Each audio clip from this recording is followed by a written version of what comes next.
Isang mapagpalang umaga po sa ating lahat. Sa buwan na po ng Nobyembre, pagdiriwang natin ang Theological Education Month. At pag sa usapin ng Theological Education, hindi lang po para sa mga pastors, maging sa mga miyembro paanib ng simbahan na mga laiko katulad ninyo. Lahat tayo ay tumadaan sa proseso ng pag-aaral, pagkilala kung sino ang Diyos na ating sinasamba at sinasampalatayanan. Sa Mark chapter 12, verses 28 to 34, ito po yung ating gospel reading sa araw na ito na bahagi ng ating leksyonary. Minsan ang habang si Jesus ay nakipagtalo sa mga Saduceo, lumapit ang isang tagapagturo ng kautusan ni Moises at tinanong siya, ano po ba ang pinakamahalagang utos? Knowing na ang nagtanong sa kanya ay dalubhasa sa kautusan ni Moises, marami lang in-expect nito na sagutin ni Jesus ay isa doon sa 10 utos na binigay ng Diyos na si Yahweh kay Moises. Ngunit ang sagot ni Jesus ay ito ang pinakamahalagang utos. Pakinggan mo, Israel, ang Panginoon na ating Diyos. Siya lamang ang Panginoon. Ibigin mo ang Panginoon ng Diyos ng buong puso mo, buong kaluluwa mo, buong pag-iisip mo, at buong lakas mo. Ito naman ang pangalawa. Ibigin mo ang iyong kapwa gaya ng pag-ibig mo sa iyong sarili. Wala nang ibang utos na hihigit pa sa mga ito. Ang ine-expect nung dalubhasa sa kautusan ni Moises, magpo-quote si Jesus ng isa doon sa mga 10 utos. Pero ang binigay na sagot sa kanya ay yung kabuuan ng 10 utos. Ipunagwin ko pa ng Panginoong Yesus na sa pagtupad mo sa pinakamahalagang utos na ito.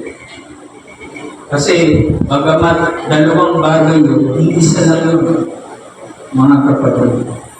Sa pagtupad mo ng utos na ito, sinabi niya, hindi ka nalalayo sa kaharian ng Diyos. May tanong ko ako sa inyo. Ilan sa iyo dito ang nagnanais makapunta sa langit? Sa kaharian ng Diyos. Taas ko naman. Yung iba sa impyerno. Sige po, pakitaas. Salamat po. Kaya ilan po sa iyo dito ang tumutupad sa mahalagang kautusan na ito ng Diyos?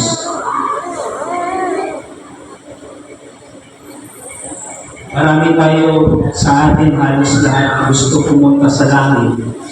Gusto maranasan ang kaharian ng Diyos. Pero ilan sa atin ang tumutupad sa kautusan na ito?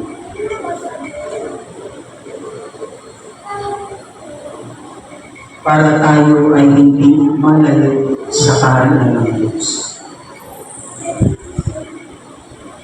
Ang pag-ibig sa Diyos at pag-ibig sa ating kapwa. Yun ang pinakamahalagang utos sa ating mga nilalang ng Diyos. Sa ating batayang talata sa mensahe natin ngayon, ipinapakilala si Naomi.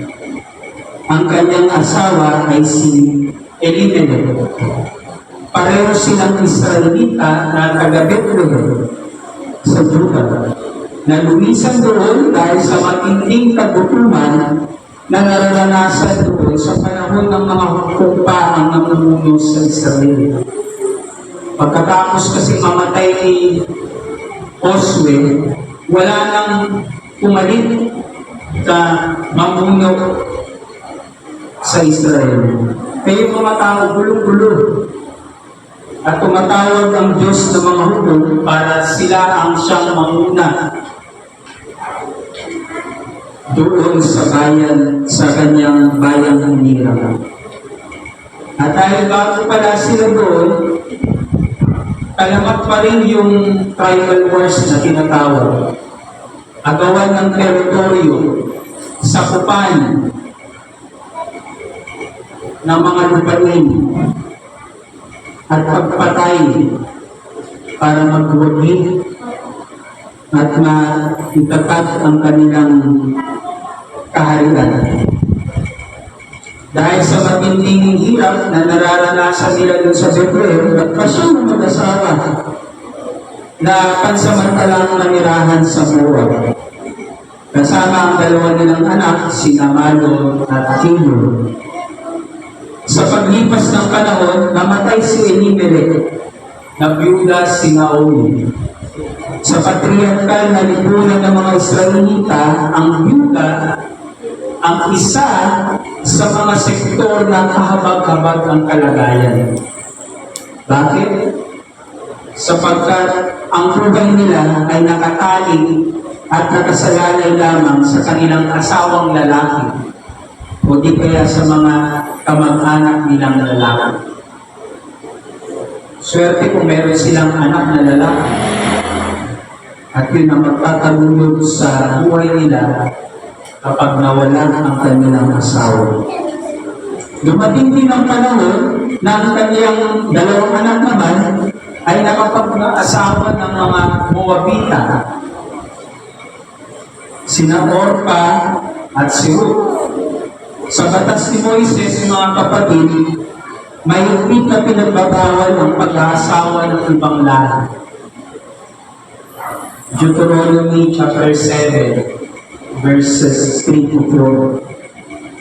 Sapagkat sa kadahilanan natatakot sila, naninigurado sila, na yung mapapangasawa nila, hindi sila mahihila doon sa ibang paniniwala. At umantong na yung mga anak nila ay sasakba sa ibang mga Diyos. Ngunit makalipas din ng 10 taon, napatay din yung dalawang anak ni Naomi. Naunila si Naomi sa asawa at mga anak. Nabalo din ang dalawa niyang manugang. Ang dating masayang tahanan ay nabalot ng kalungkutan at naiwan ang 3 babae. 3 mga babae pare-parehong balo at wala o nawalan ng mga anak. Para kay Naomi, wala nang saysay para manatili pa sa Moab. Ano pang saysay? Patay na ang kanyang asawa. Patay na din yung kanyang mga anak. Balo naman siya at tututusin, wala na din responsibilidad sa kanya yung kanyang dalawang manugang. Pare-pareho naman silang mga balo at wala ng mga anak. Ang tanging pag-asa lamang nila ay bumalik sa kanilang mga kamag-anak. Kaya nang mabalitaan ni Naomi na pinasagana muli ng Diyos, ang ani doon sa Bethlehem, sa Juda, kasama ang kanyang mga manugang, sila ay naglakbay pabalik. Ngunit yun sa kanilang paglalakbay sa kalagitnaan, nagbago ang pag-iisip ni Naomi sa dalawa niyang manugang. Umuwi na kayo sa dati ninyong tahanan, sabi niya, at manirahan sa inyong mga nanay. Kung paano naging mabuti kayo sa mga yumao at sa akin, naway maging mabuti rin sa inyo si Yahweh. Itulot nawa ni Yahweh na kayo makapag-asawang muli at magkaroon ng panibagong pamilya at sila'y nagbuhay. bilang pamamaalay. Tanda ng pagdadamayan nila sa isa't isa. Maraming iniisip nila, kailan ko kaya muli makikita sila. Ayaw ka sanang iwan ni Orpa at yun ang kanyang biunan, subalit pinaliwanag ni Naomi na hindi na siya muling magkakaanak. Sa tanda niya niyon, malabo na siya ulit makapagpasawa, makapagpanak. At ayon sa kautusan ni Moises, maaaring asawahin ng lalaki ang nabalong asawa ng kanyang kapatid upang magpatuloy yung kanyang lahi. Kaya sinasabi ng Naomi, hindi na ako magkakaanak na ulit. Kaya wala na rin silbi na manatili kayong dalawa sa akin.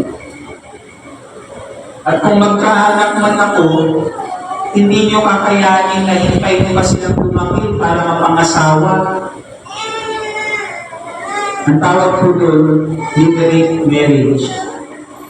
At yun yung panatutunan sa panahon nila upang mapagpatuloy yung lahi nila at maproteksyonan yung kanilang lahi laban sa ibang lahi. Kaya yung best decision sana para kay Orpa at Naomi ay tumaling na lang sa kanilang mga magulang at baka sakaling makapag-asawa pa sila ng bago.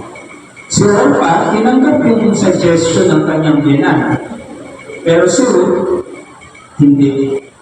Sabi niya kay Naomi, huwag po ninyong hiningin iwan ko kayo. Hayaan na ninyo akong sumama sa inyo. Saan man kayo pumunta, doon ako pupunta. Kung saan kayo tumira, doon ako titira. Ang inyong bayan ay aking magiging bayan. Ang inyong Diyos ay aking magiging Diyos. Kung saan kayo mamamatay, doon ako mamamatay. At doon din ako malilibing. Parusahan sana ako ni Yahweh ng pinakamabigat na parusa kung papayagan kong magkalayo tayo, maliban na lamang kung pagluwalayin tayo ng kamatayan. Matapang, matibay at malalim yung paninindigan ni Ruth sa mga binitawan niyang salitang ito kay Naomi. Alam niyo mga kapatid, bibihira lamang ang mga matulad ni Ruth na may malalim na pagmamahal sa kanilang biyanan. Sino ba sa inyo dito ang mahal ng kanilang mga biyanan? O sino na lang ang kaaway nila ang kanilang biyanan?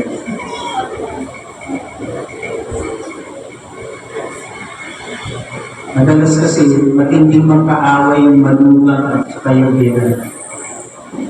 Kaya maganda siguro na alalahanin natin yung pinakadakilang Diyos. Love your God with all your heart, with all your soul, with all your mind, with all your strength. Love your neighbor as yourself. Tapos sasabihin nyo, Pastor, sino ang aking neighbor? Mas mabigat pa nga ang sinabi ni Jesus, love your enemies. Kung kaaway mo manugang mo, kung kaaway mo binan mo, mahalin sila. Hindi natin alam kung anong klaseng relasyon meron kina Naomi at Ruth. Ngunit pinapakita ni Ruth na yung kanyang katapatan at pagmamahal kay Naomi. Kung paano niya ito pinapakita, masasabi na malalim ang kanilang pagsasamahan na hindi kayang pagluwalin ng kasawian sa buhay. Bagamat na magkaiba sila ng kinagisnan, magkaiba yung kanilang kultura, magkaiba yung kanilang pananampalataya. Si Naomi, isang Israelita, si Ruth ay isang Moabita. Itinuturing nila ang isa't isa na magkadugo at biyaya ng Diyos. Marahil nakita din ni Ruth kay Naomi na yung malalim nitong debosyon sa Diyos. sa pamamagitan ng maayos at mapagmahal na pakikitungo nito kina Orpa, sa kanilang Orpa, na kapwa-asawa ng kanyang mga anak. Kasi hindi mamahalin ni si Naomi bilang isang biyanan kung masama ang ugali nito. At kahit na namatay na yung kanyang asawa, at kahit na wala naman na siyang responsibilidad sa kanyang biyanan, minahal niya pa rin yun dahil nakita niya ang pagpamahal ni Naomi sa kanila at ang katapatan niya sa Diyos. Hindi nag-iiba si Naomi sa mga taga-Moab. Hindi siya nag-iiba sa kanyang mga manugang. Kaya marami, ganun na lamang katibay yung desisyon ni Ruth na sumama kay Naomi. Kung saan man siya pumaroon, doon din siya pupunta. Ang bayan ni Naomi ay magiging kanyang bayan. Ang Diyos ni Naomi ay kanyang magiging Diyos. Kung meron bang isang tao na tumupad sa pinaka-katinang utos na sinasabi ni Jesus, yun ay si Ruth. Isang Moabita, taong iba ang paniniwala, babae, balo at ulila. Isinabuhay niya yung meaning ng kanyang pangalan mula sa Hebrew word na Reuel, na ang ibig sabihin ay kaibigan, friend. Meron ba kayong kaibigan na iniiwan kayo sa nere? Hindi yung kaibigan. Pero mga kapatid, hindi mo kailangan maging kaibigan ng isang tao para bigyan mo siya ng respeto at pagmamahal. Marami sa atin ang matagal ng Kristiyano, matagal nang nagsisimba dito, ngunit walang ganong klaseng pananampalataya katulad ngayon. Walang malalim na relasyon sa Diyos. Wala pang malalim na pagmamahal sa kanilang kapwa. Nakakapagtaka lang na sa panahon natin ngayon, maraming tao ang umaw na umaw sa atensyon at pagmamahal. Pero walang pagkauhaw sa Diyos na nagbibigay ng atensyon at pagmamahal. Lahat abalang-abala sa pagpapahusay at pagpapaunlad ng kanilang mga buhay. Nagsisikap mag-aral, nagsusumikap sa pagtatrabaho, nagnanais na makakuha ng mataas na mga grades, awards, o recognitions. Nagnanais na ma-promote at tumaas ang sahod, makakuha ng extra income. Nagnanais na maabot ang pangarap sa sarili, maging sa kanilang mga anak at mahal sa buhay. Pero nasaan ang Diyos sa mga ito, mga kapatid? Paano ninyo pinapahalagaan ang relasyon niyo sa Kanya? Mahirap isipin na ang Diyos na nagtataguyod sa iyong buhay ang siyang inaatsakwera mo sa buhay. Mga kapatid, ito ang magandang panahon na siyasatin natin ang ating pananampalataya sa Panginoon. Sapagkat nakikita ko ngayon kung gaano kababaw ang pagtanaw natin sa buhay at sa Diyos. Tumatambad sa atin ang malalim nating pagkauwaw sa atensyon ng iba, sa pagkilala ng iba sa atin, na marinig natin sa kanila na, oo, sapat ka, oo, mahusay ka, na mapagtakpan ang lahat ng ating mga kahilingan, ng ating mga pagkukulang. Kaya pinipilit natin na pagtunghihin ang ating mga buhay. Imbis na motivasyon, ang motivasyon natin ay magkaroon ng malalim na ugnayan sa Diyos at sa buong sanglilikha, nilulunod natin ang ating mga sarili sa pagpupuno ng ating mga kakulangan at kahilingan. Tama nga yung sinabi ng Uruguayan journalist na si Eduardo Galeano nang sabihin niyang, we live in a world where the funeral matters more than the death. The wedding more than the love, and the physical rather than intellectual. Or I must say, the spiritual. We live in a continual culture which despises the content.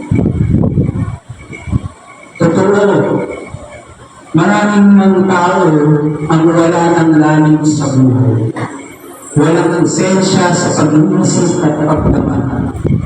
Laging nakatuon sa kanilang mga sariling kaaliwan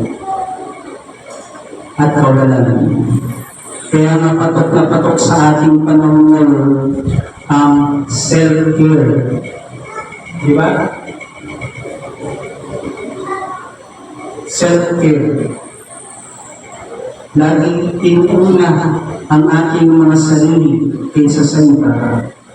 Lagi natin sinusigurado ang ating sarili kaysa sa iba. Pero kailan pa tayo naging sigurado sa ating mga sarili? Kailan pa tayo magiging sigurado kung wala ang Diyos? Pero paano naman yung iba, mga kapatid?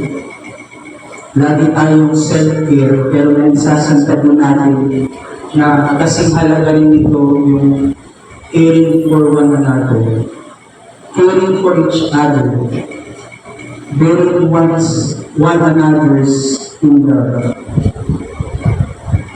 Lagi natin sinisigurado yung ating sarili, pero hindi natin sinisigurado yung iba. Paano naman ang iba? Paano naman ang simbahan?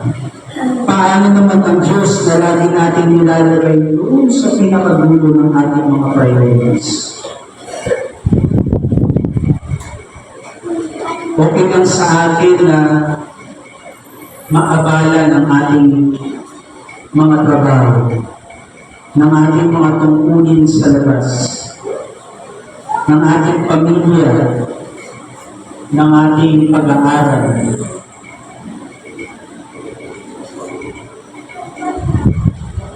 Pero yung simbahan, ayaw nating maabala.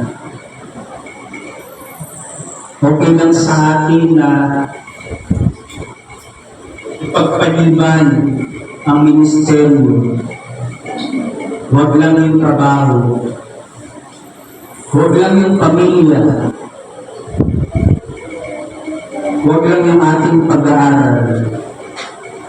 Nasaan ang ating priorities, mga kapatid? I assume kung saan ang inyong mga priority, nandoon din ang inyong value sa buhay. At nakakalungkot isipin, maraming tao, ang value nila nasa mundo at wala sa Diyos. Kung ang Diyos ay buhay, palagan natin siya kung paano natin pinakalagahan ng ating sariling buhay. Paano natin mamahalin ang Diyos ng buong puso, kaluluwa at pag-iisip. Love the Lord your God with all your heart, with all your soul, and with all your mind, and with all your strength. Paano natin mamahalin ang Diyos kung least priority siya sa buhay natin? And love your neighbor as yourself. Itong mga sinabi ni Jesus ay bahagi ng tinatawag na Shema. Alam niyo ba yung Shema?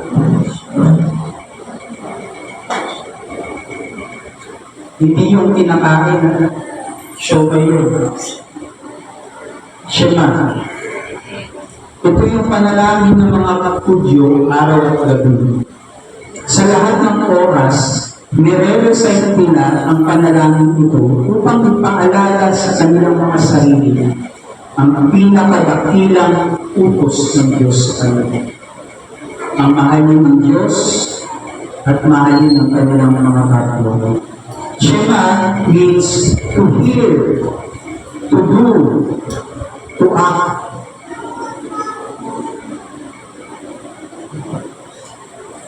Pero ang nakakalungkot, ito yung pinaka-ayaw natin marinig. Ayaw natin gawin. Ayaw natin isa sa buhay. Ang Diyos ay nag-uutos sa atin na mahalin siya ng buong puso, kaluluwa at lakas. Bakit hindi sinabi dito na mahalin tayo ng Diyos kung magkaganon? Sapagkat common understanding na ang unang nagmahal sa atin ay ang Diyos. Kahit alam niya, hindi niya na sa atin mararamdaman yung pagmamahal na pinakita niya sa atin. Kahit alam niya na hindi naman tayo magmamahal sa kanya ng pagbabago. At dahil hindi nakakalimot ang Diyos, hindi mo na siya kailangan paalalahanan. Mahal ka ng Diyos, kapatid. Sabihin mo nga sa katabi mo, mahal ka ng Diyos, kapatid. Kahit gaano kapakasablay. At kapatid ng utos na ito ng Diyos ay ang pagmamahal natin sa ating katawal. Lalo ng pagmamahal natin sa ating sarili. Yun yung pinakita ni Ruth sa kanyang bilang na sinaon. Tinupad niya ang mahalagang utos ng Diyos na ito to bear one another in love. Ang pagnanais niyang magpasakop sa Diyos at ilaan sa Diyos ang kanyang buhay na mahalin ang kanyang kapwa ay nakita sa pagnanais niyang hindi mawalay kay Naomi. Nakasama niya kung saan man siya pumaroon, kung saan man siya tumira, at kung saan man siya abutin ng kamatayan. Don't forget mga kapatid, that loving to love doon sa konteksto ng teksto na sinasabi ni Jesus, loving to God and loving to your neighbor is agape. Sabihin niyo nga agape. Ano yung agape? Agape is not based on emotions. That is eros. Ang mga lalaki, pag sinabi niya sa babae, mahal kita, hindi pwedeng hindi niya naramdaman yun. Mahal mo ang isang tao sapagkat that is based on your emotion. Yun yung sa tao. That is eros. Hindi rin ito based on relation. That is philia. Mahal mo ang tatay at nanay ko sapagkat magulang ko sila at nagbibigay sila sa akin ng baong araw-araw. Si Ruth, maaaring mahal niya si Naomi dahil biyanan niya.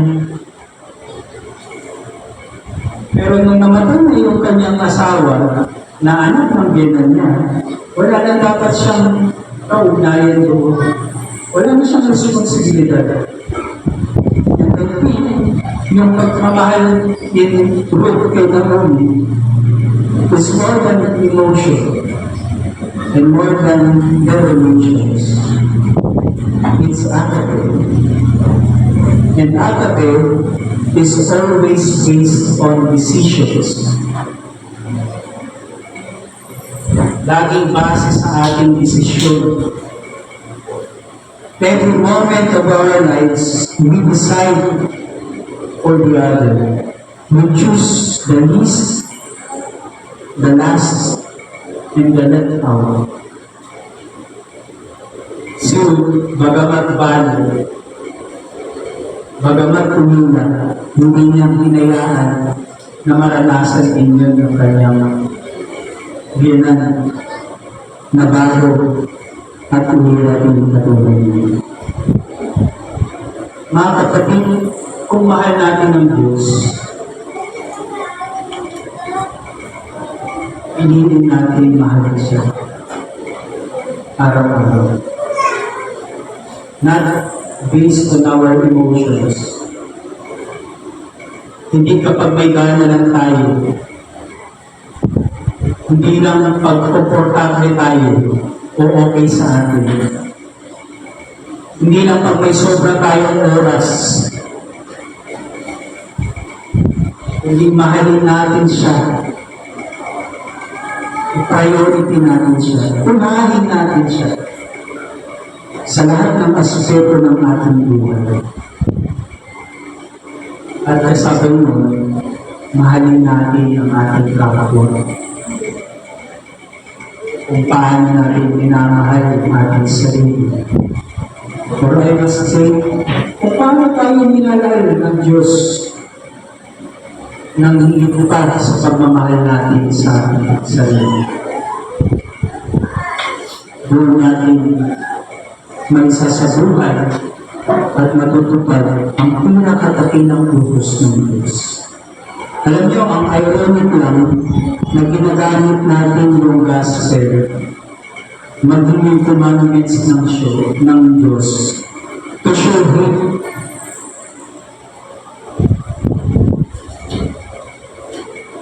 Para magpakalat ng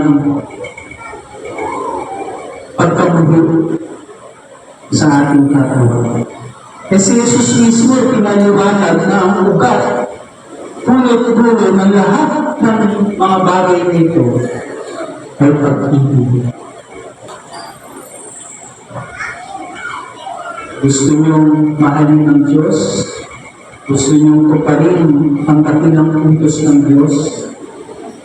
Piliin natin lalo ang magmahal sa Diyos sa ating kapwa. Kahit sa mga panahong napakahirap magmahal. Kahit sa mga tao hindi ka mahal-mahal.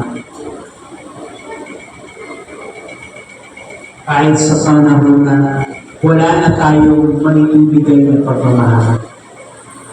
Piliin natin magmahal. Amen.